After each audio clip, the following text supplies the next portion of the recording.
Marlène, Marco et Jean-Claude sont heureux de te présenter. Regarde en arrière. Nous n'avons qu'une seule référence.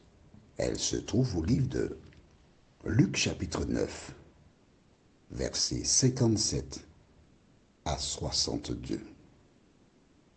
Juste avant d'aborder ce sujet, prions. Notre Seigneur et notre Dieu, nous venons vers toi, afin que tu nous couvres. Merci Seigneur pour la parole. Merci pour Jésus-Christ. Merci pour la vie éternelle que nous avons en toi. Seigneur, alors que nous ouvrons le livre, que ta paix et ta grâce nous accompagnent. Au nom de Jésus, pour ta gloire éternelle. Amen. J'ai une question pour toi. Alors, celles et ceux qui sont nouveaux, toutes les fois que tu vas écouter l'audio, il faut d'abord prier et demander à Dieu de t'éclairer. Une fois que tu as fait cette démarche, tu as un cahier sur lequel tu prends des notes parce que tu es dans un cours universitaire. Et à ce titre, tu as le devoir et l'obligation de prendre des notes. Tu as bien sûr la Bible. Et puisque j'énonce toujours la référence qui sera développée, tu cherches déjà la référence, tu pries et tu demandes à Dieu de t'éclairer pour que tu comprennes.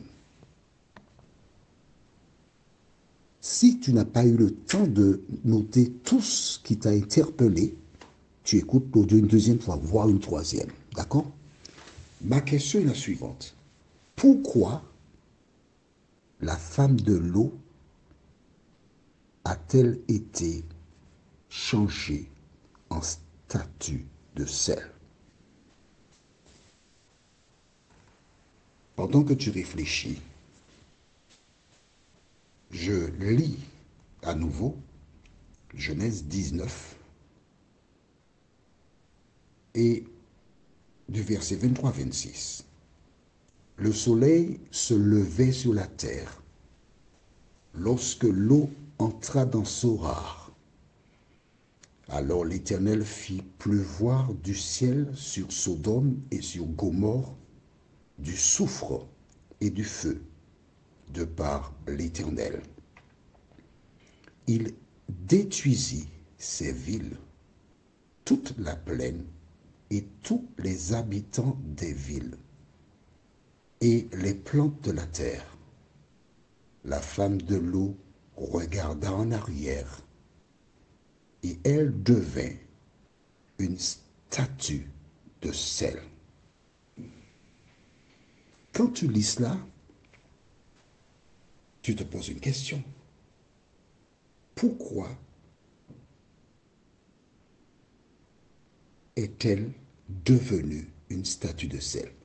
Écris la réponse.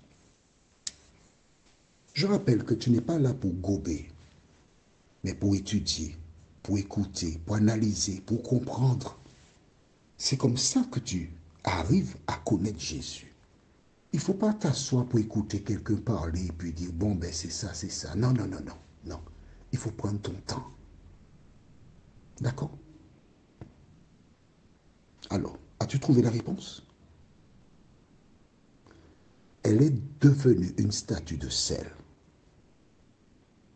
parce qu'elle a fait exactement comme Ève. Elle a violé la parole de Dieu. Ce n'est pas par hasard que l'ange lui a dit, ne regarde pas en arrière. Ça, c'est une première réponse.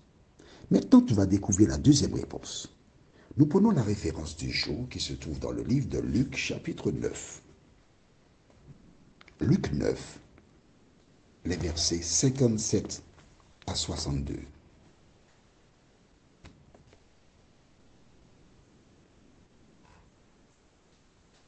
Luc 9, Luc chapitre 9. Très bien, c'est mieux comme ça. Et nous lisons les versets 57 à 62. Pendant qu'ils étaient en chemin, un homme lui dit, « Seigneur, je te suivrai partout où tu iras. » Jésus lui répondit, « Les renards ont des tanières et les oiseaux du ciel ont des nids, mais le Fils de l'homme n'a pas où reposer sa tête. » Il dit à un autre, « Suis-moi. » Et il répondit, « Seigneur,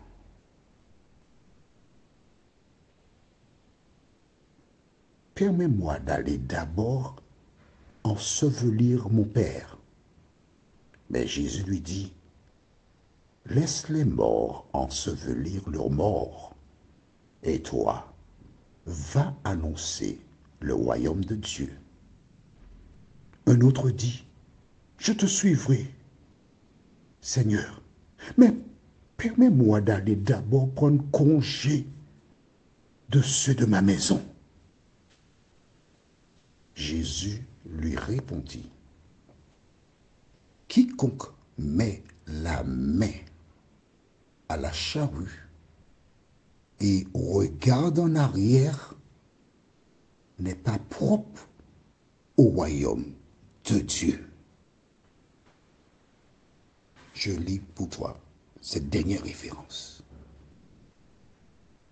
Jésus lui répondit, « Quiconque met la main à la charrue et regarde en arrière n'est pas propre au royaume de Dieu. » Qu'est-ce que cela veut dire? Tu as mis la main. Ok, je prends un exemple qui sera plus facile pour toi à comprendre. Beaucoup plus facile. Te rappelles-tu du jeune homme qui était venu voir Jésus? Est-ce que tu te rappelles?